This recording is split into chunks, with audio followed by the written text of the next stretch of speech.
По повод светскиот ден на лицата со Даунов синдром, ќе разговараме со професор доктор Владимир Трајковски, кој што ќе ни каже како да ја препознаеме оваа појава кај децата. Ке може ли да ни кажете што представува Дауновиот синдром? Даун синдромот представува едно од најчестите генетски нарушувања, кое што се манифестира со интелектуални и физички нарушувања кај индивидуата што го има. Не е болест, морам да назначам за вашите ценети гледачи, и се работи за вишок на еден хромозом во клетката. Значи лицата кои што го имаат овој синдром имаат 47 хромозоми наместо 46 колку што имаат сите останати лица од невротипичната популација. Како може да препознаеме едно лице кое што има Даунов синдром по неговите физички карактеристики? Лицата со Даун синдром се доста карактеристични според изгледот и тие се лесно препознатливи. Например, имаат низок раст, потоа заоблен краниум, череп, заоблено лице, потоа имаат косо поставени очи, кожен набор медијален, значи вишок тука на кожно ткиво на очите, имаат нарушување на кожата, таа е сува, проследена со екземи. Дали овој синдром генетски се наследува или пак може да се појави и покрај тоа што родителите го немаат? Добро, генетски не е исто што и наследно. Значи, најчесто во огромен процент од случаите родителите го немаат Даунов синдром, но сепак е тој генетски синдром.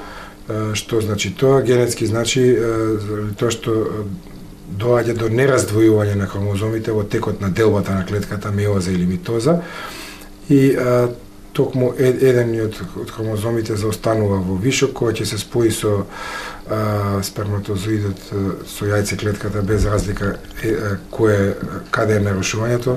Значи доаѓа во таа клетка до вишок на еден хромозом и настануваат тие 47 хромозоми кои што се проблематични за лицата со Даун синдром. Значи во однос на генетиката во 95% настанува таа класична трисомија, каде што има вишок на 21 пар хромозоми.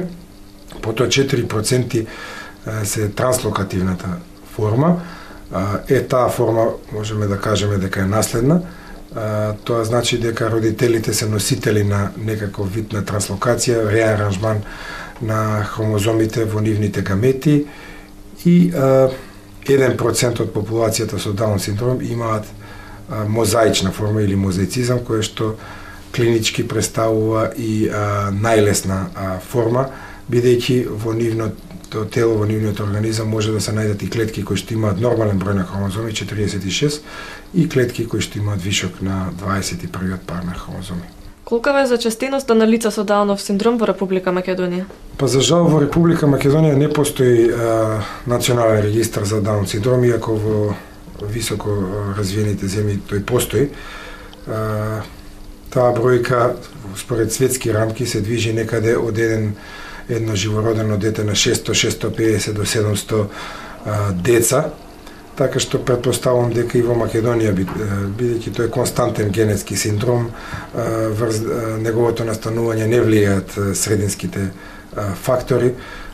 Значи таа општа застапеност, светска статистика што сега се напоменав, важи за Република Македонија, со тоа што никој досега не направил да направи регистар и да ја знаеме точната бројка на деца и лица кои што го имаат Даун синдромот. На 21 март по повод светскиот ден на лицата со Даунов синдром ќе се одржи трибина. Ќе може ли да ни кажете нешто повеќе во врска со тоа? Да, по повод светскиот ден на лицата со Даун синдром, кој што е востановен уште од 2006 година од Обединетите нации, ние како здружение планираме да го озваничиме овој ден и да го одбележиме овој ден со една трибина која што ќе има стручно-научен карактер и секако која што ќе има социјална димензија. На Филозофскиот факултет во Скопје, во големиот амфитеатар, со почеток во 10 часот, на 21 март, значи ќе ја организираме таа трибина заедно со Сдруженијето Трисомија 21 од Загреб. Покрај овој стручно-научен дел, би рекол, на трибината, ќе има и културно-забавен дел во кој што неколку лица со Даун синдром ќе ги представат своите активности. Има Александар Матовски, тој е поет, млад поет кој што има Даун синдром. Потоа Никола Колев црта, слика, па ќе ги представи неговите цртежи. Инаку светскиот ден на Даун синдром е символично одбран, значи 21.3. Тоа означува дека постои трисомија на 21-иот пар на хромозоми.